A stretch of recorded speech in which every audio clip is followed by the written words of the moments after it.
গল্পকথন by Juthi চ্যানেলে আজকে থেকে শুনবেন হুমায়ুন আহমেদের লেখা মিসির আলি সিরিজের একটি উপন্যাস বিপদ। আজ প্রথম পর্ব।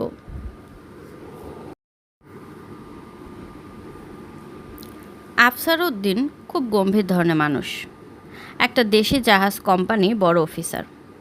বড় অফিসাররা এমনিতেই গম্ভীর হয়ে থাকেন, ইচ্ছে না করলেও তাদের গম্ভীর থাকতে হয়। আফসার সাহেবের ক্ষেত্রে ব্যাপারটা এরকম নয়। তিনি এই পৃথিবীতে গাম্ভীর্য নিয়ে জন্মগ্রহণ করেছেন। কঠিন হয়ে থাকতেই তার ভালো লাগে। হাসি তামাশা ঠাট্টা ফাজলামি তার একেবারেই সহ্য হয় না। তার কথা হলো, হাসি তামাশায় যদি লোকজন করবে তাহলে কাজ করবে কখন? পৃথিবীটা কোনো নাট্যশালা না যে হাসি তামাশা করে লোককে হাসাতে হবে।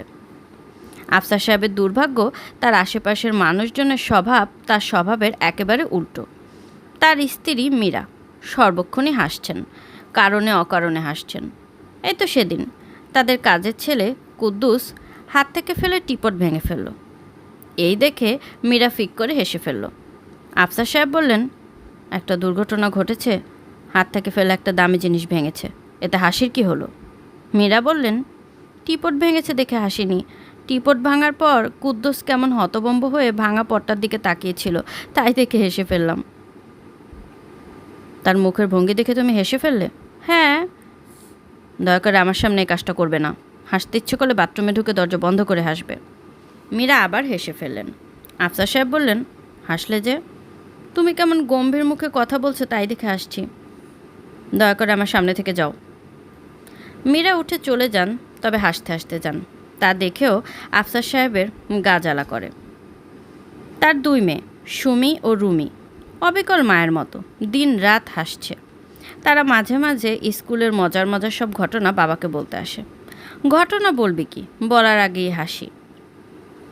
আফসার সাহেব শীতল গলায় বলেন, কি বলতে চাচ্ছ ঠিক মতো বলো, এত হাসলে বলবে কি করে? না হাসলে এই ঘটনা বলা যাবে না বাবা। হয়েছে কি, আমাদের ক্লাসের একটা মেয়ে অরুণা, সে করলো কি। চুপ করো, ঘটনাটা শোনো বাবা, ভারী মজা। তারপর অরুণা। Stop stop. অরুণার গল্প বলা হয় না, মেয়ে দুটি দুঃখিত হয়, তবে সেই দুঃখ খুব সাময়িক। আবার কোনো একটা মজার ঘটনা ঘটে, এক বোন অন্য বোনের গায়ে হাসতে হাসতে গড়িয়ে পড়ে। আজ সোমবার। আফসার সাহেব নাস্তা খেতে বসেছেন। তার দুই মেয়ে সুমি রুমি বসেছে দুপাশে।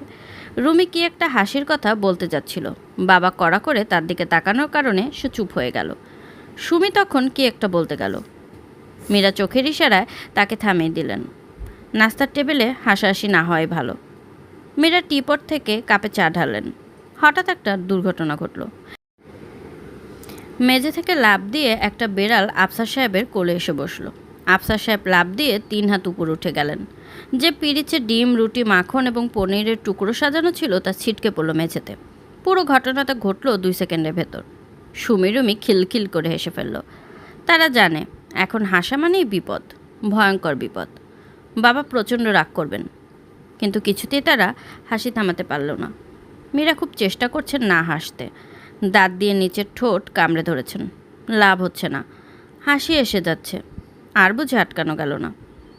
আফসার সাহেব মেঘ গর্জন করলেন, রুমি সুমি, তোমরা আমার সামনে থেকে উঠে গেলে আমি খুশি হব।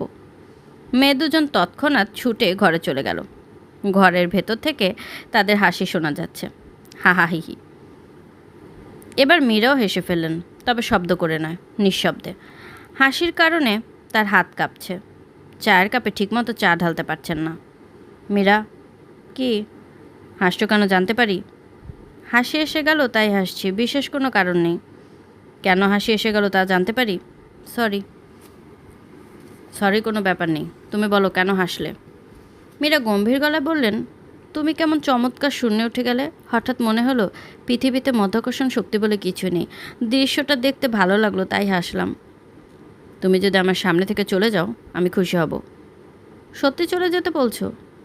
যদি হাসি বন্ধ করতে না পারো তাহলে অবশ্যই চলে যাবে। তোমার নাস্তা তো বিড়াল ফেলে দিয়েছে, নাস্তা নিয়ে আসি? না। চা দেই নাকি চাও খাবে না? ভালো করে তাকিয়ে দেখো, আমি কিন্তু হাসছি না, গম্ভীর হয়ে আছি। বলতে বলতে মীরা ফিক করে হেসে ফেললেন। খানিকটা চা ছলকে টেবিলে পড়ে গেল। তিনি টিপট নামিয়ে রেখে প্রায় ছুটে শোবার ঘরে ঢুকে দরজা বন্ধ করে দিলেন। দুই মেয়ের হাসির সঙ্গে যুক্ত হলো তার হাসি। চায়ের কাপ হাতে আফসার সাহেব একা একা বসে রইলেন। তার মন বিষণ্ণ। শোবার ঘর থেকে মা এবং দুই মেয়ের হাসির শব্দ ভেসে আসছে। হাসির জোয়ার নেমেছে। রাগে আফসার সাহেবের গা জ্বলে যাচ্ছে। যে বিড়ালের জন্য এত কাণ্ড, সে নিশ্চিত এবং আনন্দ ভঙ্গিতে মেঝেতে পড়ে থাকা ডিম, পনির এবং মাখন রুটি খাচ্ছে। সে একা খাচ্ছে না, তার সঙ্গে দুটো বাচ্চাও আছে, তারাও খাচ্ছে এবং মাঝে মাঝে চোখ তুলে আফসার সাহেবকে দেখছেন। আফসার সাহেবের ইচ্ছে করছে প্রচণ্ড লাথি দিয়ে বিড়ালটাকে ফুটবলের মতো দূরে ছুঁড়ে ফেলে দিতে। মেঝে পরিষ্কার করার জন্য কাজের ছেলে কুদ্দুস এসেছিল। আফসার সাহেব তার দিকে রাগে চোখে তাকাতেই সে ভয় পেয়ে রান্নাঘরে ঢুকে গেল। তারও কি হাসি রোগ আছে? রান্নাঘর থেকে হাসির মতো আওয়াজ আসছে। হ্যাঁ, কুদ্দুস বেটাও হাসছে। বিড়াল পরিবার মহানন্দে খেয়ে যাচ্ছে। আফসার সাহেবের রাগ ক্রমেই বাড়ছে। তিনি ঠিক করে ফেললেন ডান পায়ে বিড়ালের গায়ে একটা দুর্দান্ত কিক বসাবেন, যাতে সে ভবিষ্যতে কখনো এইভাবে তাকে অপদস্থ না করে। কিক বসাতে যাবেন, তখন একটা ব্যাপার ঘটল। তিনি পরিষ্কার শুনলেন মা বিড়ালটা যেসব কথা বলছে তা তিনি বুঝতে পারছেন। ম্যাও করেই নিচু গলায় কথা বলছে, কিন্তু তিনি প্রতিটি শব্দ বুঝতে পারছেন। এ কি অদ্ভুত কাণ্ড! মা বিড়ালটা বলছে, খোকা খুকু সাবধান, লোকটা আমাদের দিকে তাকাচ্ছে, মতলব ভালো না, মনে হচ্ছে উঠে দাঁড়াবে। একটা বাচ্চা বিড়াল বলল, উঠে দাঁড়ালে কি হয় মা? লাথি মারতে পারে, তোমরা একটু দূরে সরে যাও। কতটা দূরে যাব? খুব বেশি দূরে যেতে হবে না। লাথি মারলেও সে তোমাদের মারবে না, আমাকে মারবে। মানুষ কখনো বিড়ালে বাচ্চার গায়ে হাত তোলে না। কেন মা? মানুষের মনে মায়া বেশি, এই জন্য। তবু সাবধানের মান নেই। এই লোক খুব রেগে আছে। রেগে গেলে মানুষের মাথা ঠিক থাকে না। কি করতে কি করে বসবে? কি দরকার রিক্স নিয়ে? রিক্স কি মা? রিক্স হচ্ছে একটা ইংরেজি শব্দ, এর বাংলা ঠিক জানি না। বিড়ালে বাচ্চা দুটি অনেকটা দূরে চলে গেল। সেখান থেকে তাকিয়ে রইল আফসার সাহেবের দিকে। আফসার সাহেব পাথরের মূর্তির মতো বসে রইলেন। ব্যাপারটা কি? বিড়ালে মানুষের মতো কথা বলার কোনোই কারণ নেই। শুধুমাত্র রূপকথার বইতে পশু পাখি মানুষের মতো কথা বলে, এটা তো কোনো রূপকথা নয়। তিনি বিংশ শতাব্দীতে বাস করছেন। বাবার রোডের দোতলা বাসায় ডাইনিং রুমে বসে আছেন। অফিসে গাড়ি চলে এসেছে, এখন অফিসে যাবেন। এই সময় বিড়ালের ভাষা তিনি বুঝতে পারছেন, তা তো হতেই পারে না। বিড়াল একটিমাত্র শব্দ জানে, মিয়াও। এই শব্দে কোনো মানে নেই, আর থাকলেও মানুষের তা বোঝার কথা না। আফসার সাহেব সিগারেট ধরালেন। একটা বিড়ালের বাচ্চা তখন কথা বলে উঠল, মা, লোকটা সিগারেট ধরিয়েছে, এখন বোধহয় আমাদের আর মারবে না। বিড়ালের মা বলল, আমারও তাই ধারণা। তবে খোকা খুকু, একটু সাবধানে থেকো, কারণ লোকটা জ্বলন্ত সিগারেটের টুকরা ছুঁড়ে ফেলবে। গায়ে লাগলে তোমাদের পশমে আগুন ধরে যাবে। মনে নেই একবার জ্বলন্ত সিগারেটের টুকরায় পা দিয়ে পা পুড়ে ফেললে? মনে আছে? আছে। আচ্ছা মা, তোমার এত বুদ্ধি কেন? দূর বেটি, আমার কোনো বুদ্ধি নেই। তোমার অনেক বুদ্ধি। তুমি লাফ দিয়ে ওই লোকটার কোলে বসলে, এই জন্যই তো নাস্তার প্লেট মেঝেতে পড়ে গেল। তার নাস্তা এখন আমরা খাচ্ছি। আচ্ছা মা, তুমি রোজ এরকম করো না কেন? এরকম রোজ করা যায় না। পরপর দুদিন করলেই এরা খুব রাগ করবে, আমাদের বাড়ি থেকে বের করে দেবে। একদিন করেছি তো সবাই ভাবছে অ্যাক্সিডেন্ট। অ্যাক্সিডেন্ট কি মা? অ্যাক্সিডেন্ট হচ্ছে একটা শব্দ, এর মানে দুর্ঘটনা। তুমি ইংরেজিও জানো? অল্প অল্প জানি, শুনে শুনে শিখেছি। বাটার মানে মাখন, চিজ হলো পনির, নর্মাল ওয়াটার মানে পানি, তবে ফ্রিজের পানি না। ইস মা, তোমার যে কি বুদ্ধি! আফসার সাহেবের মাথা ঘুরছে, হাত পা ঠান্ডা হয়ে আসছে। এসব কি? তার কি মাথা খারাপ হয়ে গেছে? এসব তো মাথা খারাপের লক্ষণ। তিনি দ্রুত ভাবতে চেষ্টা করলেন তার বংশে কোনো পাগল আছে কিনা। মনে পড়ল না। তিনি তাকালেন বিড়ালগুলির দিকে। ছোট বিড়ালটা বলল, মা দেখো, লোকটা আমার দিকে তাকাচ্ছে। বিড়ালের মা বলল, লোকটা লোকটা বলছো কেন? এইসব অসভ্যতা। আমরা ওনার বাড়িতে থাকি, সম্মান করে কথা বলা উচিত। কি বলবো মা? স্যার বলো, স্যার বলাই ভালো, কিংবা ভদ্রলোক বলতে পারো। ভদ্রলোক বলা কি ঠিক মা? উনি একবার আমাদের বস্তায় ভরে ফেলে দিতে চেয়েছিলেন। ফেলে তো দেয়নি, ওনার মেয়েগুলোর জন্য ফেলেননি। মেয়েগুলো কাঁদতে লাগলো, লোকটা ভালো না মা, খারাপ লোক, সব সময় বকাঝকা করে। সারাদিন অফিস করে ক্লান্ত হয়ে আসে, বকাঝকা করবে না তো কি? এইসব ছোটোখাটো দোষ ধরতে হয় না। একবার তোমার গায়ে লাথি দিয়েছিল মা। মনের ভুলে দিয়েছে, রোজ তো আর দেয় না। আফসার সাহেব আর সহ্য করতে পারলেন না। কি সর্বনাশ, এসব কি হচ্ছে? ক্লান্ত গলায় ডাকলেন, মীরা, মীরা, প্লিজ তাড়াতাড়ি এসো। মীরা ছুটে বের হয়ে এলেন। রুমি সুমি এলো। তারা অবাক হয়ে তাকাচ্ছে। কুদ্দুসও রান্নাঘর থেকে মাথা বের করেছে। মীরা বললেন, কি ব্যাপার? আফসার সাহেব কিছু বলতে পারলেন না। তিনি বিড়ালের কথা বুঝতে পারছেন, এই হাস্যকর কথা তার পক্ষে বলা সম্ভব না। নিশ্চয় তার শরীর খারাপ করছে, মাথায় রক্ত উঠে গেছে কিংবা এই জাতীয় কিছু। মীরা বললেন, তোমার মুখ কেমন ফ্যাকাশে দেখাচ্ছে কেন? শরীর খারাপ করছে? হঠাৎ মাথাটা ঘুরে গেল। নিশ্চয়ই প্রেশার। মহসিনকে খবর দেবো, ও এসে তোমার প্রেশার মেপে দিক। কাউকে খবর দেওয়ার দরকার নেই। প্রেশার মাপলে ক্ষতি তো কিছু নেই। আর শোনো, আজ অফিস যাবার দরকার নেই। প্রচুর ছুটি তোমার পাওনা আছে। অতিরিক্ত কাজের চাপে তোমার এই অবস্থা হয়েছে।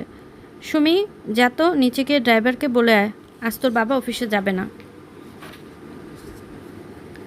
মীরা তাকে বিছানায় শুয়ে দিলেন। জানালা পর্দা টেনে ঘর খানিকটা অন্ধকার করে দিলেন। তুমি চুপচাপ শুয়ে বিশ্রাম নাও, আমি মহসিনকে খবর দিচ্ছি। ও বিকেলে এসে তোমার প্রেশার মাপবে। আফসার সাহেব কিছু বললেন না। মহসিন এসে তার প্রেশার মাপবে, এই খবর তার ভালো লাগলো না। মহসিন মীরার সবচেয়ে ছোট ভাই। কিছুদিন হলো ডাক্তারি পাশ করে বের হয়েছে। এমনিতে ছেলে খুব ভালো, তবে ঠাট্টা তামাশা বড় বেশি করে, সহ্য করা যায় না। মীরা, কি? মহসিনকে খবর দেওয়ার দরকার নেই। আচ্ছা যাও, খবর দেব না। তুমি একটু বসো তো আমার পাশে। মীরা বসলেন। কপালে হাত দিয়ে স্বামীর গায়ের উত্তাপ দেখলেন। গা ঠান্ডা, জ্বর নেই, কিন্তু চোখ মুখ কেমন যেন দেখাচ্ছে। যে কোনো কারণেই হোক, মানুষটা খুব ভয় পেয়েছে। গলার স্বরও জমানো। মীরা, কি? আফসার সাহেব ইতস্তত করে বললেন, তুমি কি বিড়ালের কথা বুঝতে পারো? মীরা হতভম্ব হয়ে বললেন, বিড়ালের কথা বুঝতে পারি মানে? এসব কি বলছো? আফসার সাহেব বিব্রত ভঙ্গিতে বললেন, আমার ধারণা বিড়াল মাঝে মাঝে মানুষের মতো কথা বলে। মন দিয়ে শুনলে ওদের সব কথা বোঝা যায়। মীরা বিস্মিত হয়ে বললেন, তুমি ওদের কথা বুঝতে পারছো? হ্যাঁ। বুঝতে পারলে ভালো, এখন ঘুমোতে চেষ্টা করো। আফসার সাহেব চোখ বন্ধ করে শুয়ে রইলেন। সুমি রুমি স্কুলে গেল না। মাঝে মাঝে পা টিপে টিপে এসে বাবাকে দেখে গেল। সুমি বাবার কানে কানে বলল, তোমার কি হয়েছে বাবা? তিনি জবাব দিলেন না। তার কথা বলতে ইচ্ছে করছিল না। মা বিড়ালটা একবার ঘুরে গেল এসে। সে দুঃখিত গলায় তাদের বাচ্চাদের বলল, বেচারা আজ অফিসে গেল না কেন বুঝতে পারছি না। অসুখ বিসুখ করলো কি না কে জানে। চারদিকে ইনফ্লুয়েঞ্জা হচ্ছে। একটা বাচ্চা বলল, ইনফ্লুয়েঞ্জা কি মা? একটা রোগের নাম, এসব তুমি বুঝবে না। সবসময় প্রশ্ন করে বিরক্ত করবে না। প্রশ্ন না করলে জানবো কি করে? মা বিড়াল বলল, এখন ঘর থেকে চলে যাও, বেচারা ঘুমানোর চেষ্টা করছে, তাকে ঘুমোতে দাও। ইনফ্লুয়েঞ্জা কি তা তো তুমি বললে না? বললাম তো, ইনফ্লুয়েঞ্জা একটা অসুখের নাম। তখন জ্বর হয়, মাথায় পানি ঢালতে হয়। আমাদের কি ইনফ্লুয়েঞ্জা হয়? না, আমাদের হয় না। আমাদের কি কি অসুখ হয় মা? চুপ করো তো। বেচারাকে কি তোমরা ঘুমাতে দেবে না? আমাদের কি কি অসুখ হয় সেটা যদি তুমি আমাদের না বলো, তাহলে আমরা শিখবো কি করে? বারান্দায় চলো, বারান্দায় বলবো। বেড়াল তার দু বাচ্চাকে নিয়ে বের হয়ে গেল। বাচ্চা দুটির যাবার তেমন আগ্রহ নেই, বারবার ফিরে তাকাচ্ছে। আফসার সাহেব সারাদিন বিছানায় শুয়ে রইলেন। তার বুক ধকধক করছে, মাথা ঘুরছে। এ কি সমস্যা, এ কি সমস্যা? সন্ধ্যাবেলা তার ছোট শ্যালক মহসিন এসে উপস্থিত, সঙ্গে প্রেশার মাপার যন্ত্র। মীরা বলেছিল তাকে খবর দেবে না, কিন্তু খবর দিয়েছে।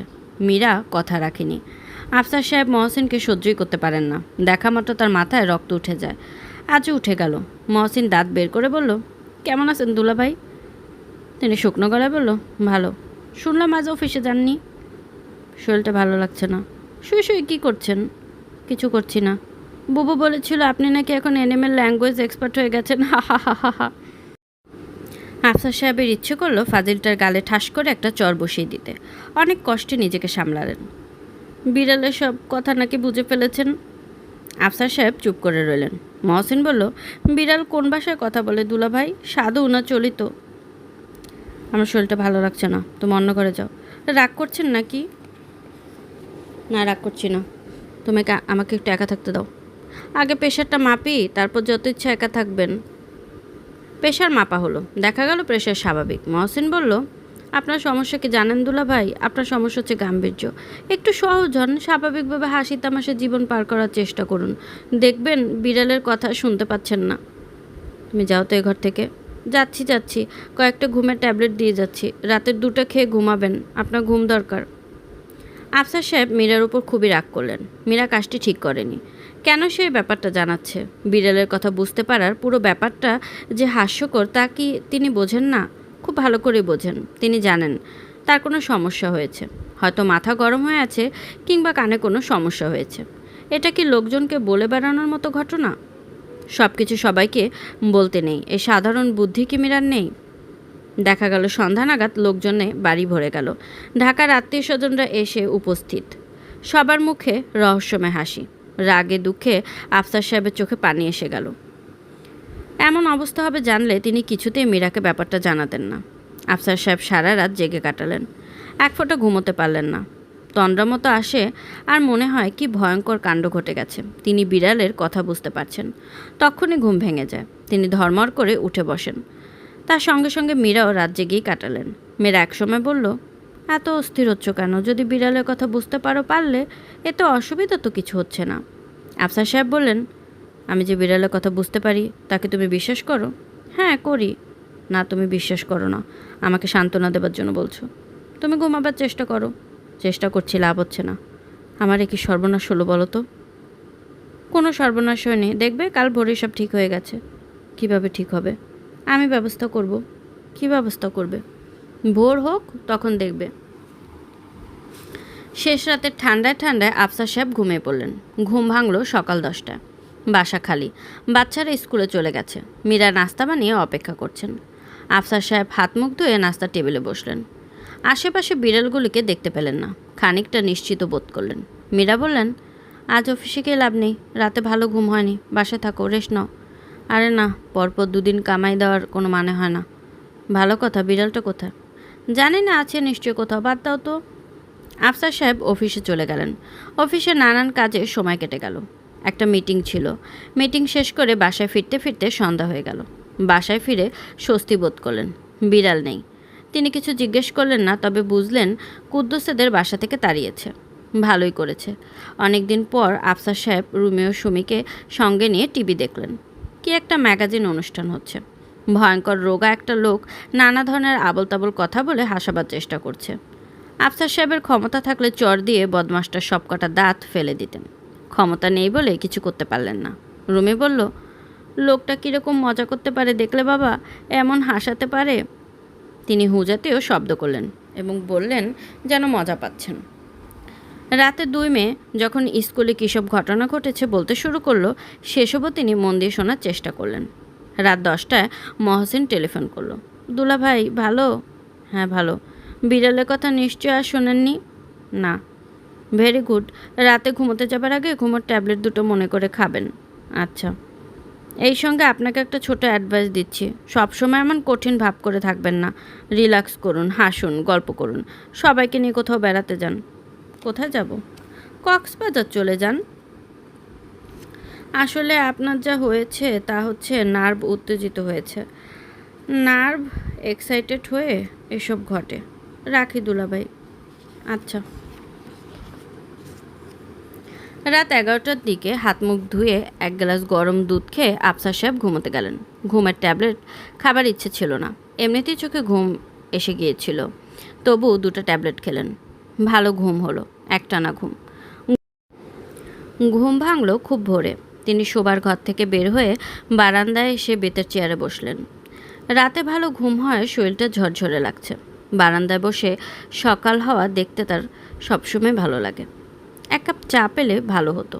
চা বানানোর কেউ নেই, সবাই ঘুমোচ্ছে। তিনি নিজেই রান্নাঘরে ঢুকে গেলেন। চা বানানো এমন কঠিন কিছু নয়, পানি গরম করতে পারলেই হলো। চায়ের কাপ হাতে আফসার সাহেব চেয়ারে এসে বসলেন। তখনই মা বেড়ালটাকে দেখতে পেলেন। পিলারের আড়ালে চুপচাপ বসে আছে। বাচ্চা 2টিও আছে। হ্যাঁ, তারা কথা বলছে। আফসার সাহেব তাদের প্রতিটি কথা বুঝতে পারছেন। মা দেখো, ভদ্রলোক চা খাচ্ছেন। বললাম না চুপ থাকতে, কথা বলছিস কেন? মা, ওনাকে জিজ্ঞেস করো তো কেন আমাদের বস্তায় ভরে ফেলে দিয়ে এলো।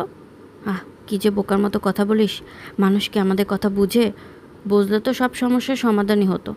মানুষ যদি একবার পশুদের কথা বুঝতো তাহলে পশুদের আর কোনো দুঃখ থাকতো না। যদি আমাদের কথা বুঝতে পারতো তাহলে আমাদের উনি কি বলতো? আর আমি ওনাকে কি বলতাম জানো? কি বলতে? বলতাম, কেন আপনারা আমাদের এত কষ্ট দিলেন? সারা রাত হেঁটে হেঁটে এসেছি, আমরা তো ছোট, আমাদের বুঝি কষ্ট হয় না? ছোট বিড়াল দুটি একটি শুধু কথা বলছে, অন্যটি শুয়ে আছে। মা বিড়ালটা একটু পরপর জিভ দিয়ে শুয়ে থাকা বাচ্চাটাকে চেটে দিচ্ছে। এই বিড়ালটা খুবই অসুস্থ, দীর্ঘ পথ হেঁটে এসে অসুস্থ হয়ে পড়েছে। মা বিড়াল তার কানে কানে বলল, খুব খারাপ লাগছে? হ্যাঁ। খিদে লেগেছে? হ্যাঁ। আমার লক্ষ্মী সোনা, চুপ করে শুয়ে থাকো, দেখি কিছু পাওয়া যায় কি না। মা, আমরা কি লুকিয়ে থাকবো? লুকিয়ে থাকাই ভালো। দেখতে পেলে ওরা হয়তো আবার আমাদের বস্তায় ভরে দূরে কোথাও ফেলে দিয়ে আসবে। মানুষরা এমন কেন? পৃথিবীটা তো মা মানুষরাই দখল করে নিয়েছে। পৃথিবী এখন চলছে ওদের ইচ্ছে মতো। পৃথিবী ওরা দখল করে নিয়েছে কেন মা? ওদের বুদ্ধি বেশি, আমাদেরও তো অনেক বুদ্ধি মা। তোমার মতো বুদ্ধি তো কারণ নেই। আমাদের বুদ্ধি কোনো কাজে লাগে না রে বাবা। আর কথা বলিস না, তোর শরীর দুর্বল। মা, ওই ভদ্রলোক কি খাচ্ছেন? চা খাচ্ছেন। আমার একটু চা খেতে ইচ্ছে করছে। ইচ্ছে করলেই তো খাওয়া যায় না সোনা। আফসার সাহেব উঠে পড়লেন, ফ্রিজ খুলে দুধ বের করলেন, বাটিতে দুধ ঢাললেন, কয়েক টুকরা পাউরুটি নিলেন, খানিকটা জেলিও পিরিচের এক কোণায় দিলেন। খাবারগুলো পিলারের কাছে রাখলেন। চায়ের কাপে সামান্য চা, একটা পিরিচে তাও ঢেলে এগিয়ে দিলেন। মা, উনি এসব করছেন কেন? বুঝতে পারছি না। উনি কি আমাদের খেতে দিচ্ছেন? তাই তো মনে হচ্ছে। আমরা কি খাবো? একটু অপেক্ষা করো দেখি। আমার ভয় ভয় লাগছে মা। আমার মনে হচ্ছে খেতে যাব আর অমনি উনি আমাদের বস্তায় ভরে রেখে দেবেন। অন্যের সম্পর্কে এত ছোট ধারণা করতে নেই মা, এতে মন ছোট হয়। উনি ভালোবেসে খেতে দিয়েছেন, এসো আমরা খাই। তারা তিনজনই এগিয়ে গেল। ছোট বিড়াল দুটি একসঙ্গে দুধের বাটিতে জিভ ভেজাতে লাগলো। মা বিড়াল বিরক্ত হয়ে বলল, তোমরা দেখি ভদ্রতা কিছুই শিখলে না। ওনাকে ধন্যবাদ দেবে না? ধন্যবাদ দাও। ছোট দুটি বিড়াল একসঙ্গে বলল, ধন্যবাদ। খাওয়া শেষ করে আর একবার ধন্যবাদ দেবে। আচ্ছা। ছোট বিড়ালটা বলল, পিরিচে গায়ে লাল রঙের এই জিনিসটা কি মা? এর নাম জেলি, রুটি দিয়ে খায়। তোমাদের জেলি খাওয়া ঠিক হবে না। কেন মা? এতে দাঁত খারাপ হয়। এই পর্যায়ে মীরা শোবার ঘর থেকে বের হয়ে এলেন। অবাক হয়ে তাকিয়ে রইলেন।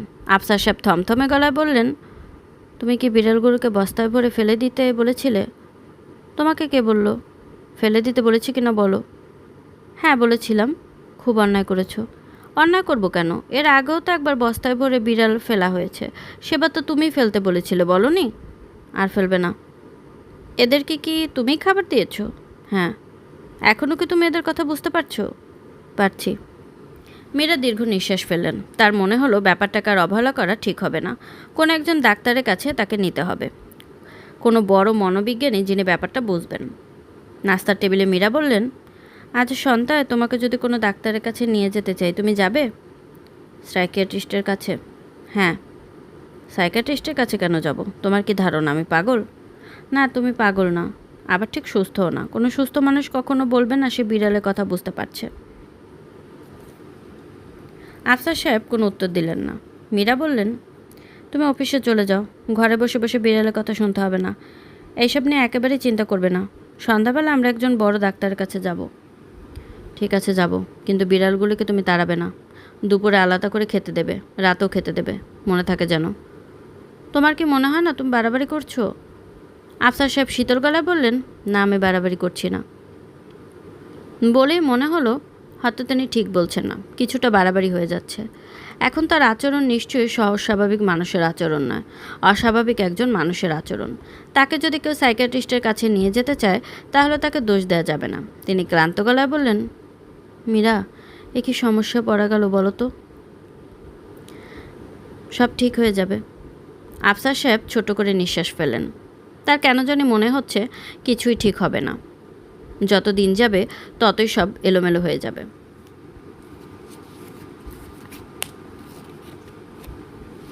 পাগলের ডাক্তারদের চেহারায় না হোক চোখে খানিকটা পাগল পাগল ভাব থাকে।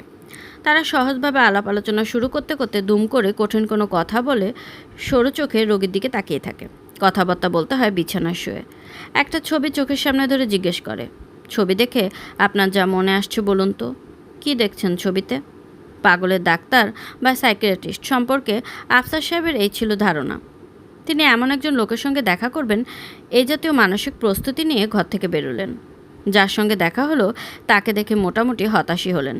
লুঙ্গি পরা আধবুড়ো একজন লোক, যে দরজা খুলে খালি গায়ে এবং তাদের দেখেই ব্যতিব্যস্ত হয়ে শার্ট খুঁজতে শুরু করেছেন। আলনায় বেশ কয়েকটা শার্ট এক জায়গায় রাখা।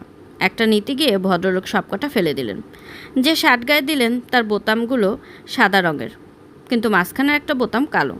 ভদ্রলোক বিব্রত গলায় বললেন, আসুন আসুন, আপনাদের শার্টটা আসার কথা ছিল। মীরা বললেন, একটু আগে এসে পড়েছি, বাসা খুঁজে পাবো কি না বুঝতে পারছিলাম না, এই জন্য সকাল সকাল রওনা হয়েছি। আগে এসে আপনাকে অসুবিধা ফেলেনি তো? জি না, কোনো অসুবিধা নেই, বসুন, চায়ের ব্যবস্থা করি। ভদ্রলোক তাদের কিছু বলার সুযোগ না দিয়ে ছোট একটা কেতলি হাতে বের হয়ে গেলেন। পায়ে স্পঞ্জের স্যান্ডেল, পরনে লুঙ্গি। সেই লুঙ্গিও যে খুব ভদ্রভাবে পরা তা না, মনে হচ্ছে যে কোনো সময় কোমর থেকে খুলে আসবে। আফসার সাহেব বললেন, এই তোমার সাইকিয়াট্রিস্ট? হ্যাঁ, তার পোশাক আশাক দেখে বিভ্রান্ত হয় না, উনি বিখ্যাত ব্যক্তি, নাম বললেই চিনবে। উনি মিসির আলী। মিসির আলী আবার কে?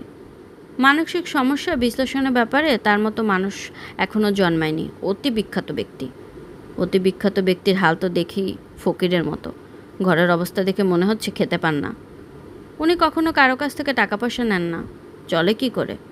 আগে ঢাকা বিশ্ববিদ্যালয়ে প্যারাসাইকোলজি পড়াতেন, এখন চাকরি চলে গেছে। শুনেছি টিউশনই করেন। আফসার সাহেব বিরক্ত গলায় বললেন, তুমি কিছু মনে করো না, যত বিখ্যাত ব্যক্তি হোক আমার কিন্তু তার উপর বিন্দুমাত্র ভক্তি শ্রদ্ধা হচ্ছে না। ভক্তি শ্রদ্ধার তো কোনো ব্যাপার নেই, তুমি তোমার সমস্যার কথা বলবে, ফুরিয়ে গেল। আমি এই ভদ্রলোকের সঙ্গে কোনো কথাই বলবো না। উনি চা আনতে গেছেন, চা এলে চা খাবো, চলে যাব। আচ্ছা, এখন বসো। কোথায় বসবো? বসার জায়গা কোথায়? ঘরে বসার জায়গা আসলেই নেই। দুটি চেয়ারের একটার উপর কেরোসিন কুকার, অন্যটার উপর গাদাখানিক বই। বিছানায় বসা যায়, তবে সেই বিছানার চাদরের উপর কী কারণে জানি খবরের কাগজ বিছানো। বসতে হলে খবরের কাগজের উপর বসতে হয়। আফসার সাহেব বিরক্ত মুখে খবরের কাগজের উপর বসলেন। মীরা বসলেন স্বামীর পাশে। মিসির আলীর নামের সঙ্গে মীরার পরিচয় আছে, মুখোমুখি এই প্রথম দেখলেন। মীরার ভাই মহসিন ঠিকানা দিয়েছে এবং বলেছে এই লোকের চেহারায় বিভ্রান্ত না হতে। মীরা নিজেও এখন খানিকটা বিভ্রান্ত বোধ করছেন। প্রফেশনাল কোনো সাইকিয়াট্রিস্টের কাছে যাওয়াই ভালো ছিল। অ্যামেচারদের উপর খুব ভরসা করা যায় না। মিসির আলী চায়ের কেতলি এবং 3টা কাপ হাতে ঢুকলেন। কাপে চা ঢালতে ঢালতে বললেন, আফসার সাহেব, আপনি কেমন আছেন? ভালো। আমার নাম জানলেন কি করে? আপনার শ্যালক মহসিন সাহেব, উনি আপনার নাম বলেছেন। আপনার সমস্যা কি তারও আভাস দিয়েছেন। এখন আপনি বলুন তো, সমস্যাটা আপনার মুখ থেকে শুনি। ও যা বলেছে তাই, নতুন করে আমার কিছু বলার নেই। শুনছিলেন হুমায়ুন আহমেদের লেখা মিসির আলী সিরিজের একটি উপন্যাস বিপদ, আজ প্রথম পর্ব। আজকে পর্বটি কেমন লাগলো কমেন্ট করে জানাতে ভুলবেন না। আমি আমার নিজের মতো করে আপনাদেরকে গল্প পাঠ করে শোনানোর চেষ্টা করছি, তাই ভুল ত্রুটি কিছু হলে আশা করি ক্ষমা সুন্দর দৃষ্টিতে দেখবেন এবং গল্প পাঠ ভালো লাগলে প্লিজ আমার চ্যানেলটিকে সাবস্ক্রাইব করবেন। চাইলে অন্যদের সাথে শেয়ার করতে পারেন। গল্পকথন বা জ্যোতি চ্যানেলের সাথেই থাকবেন। আশা করছি। আল্লাহ হাফেজ।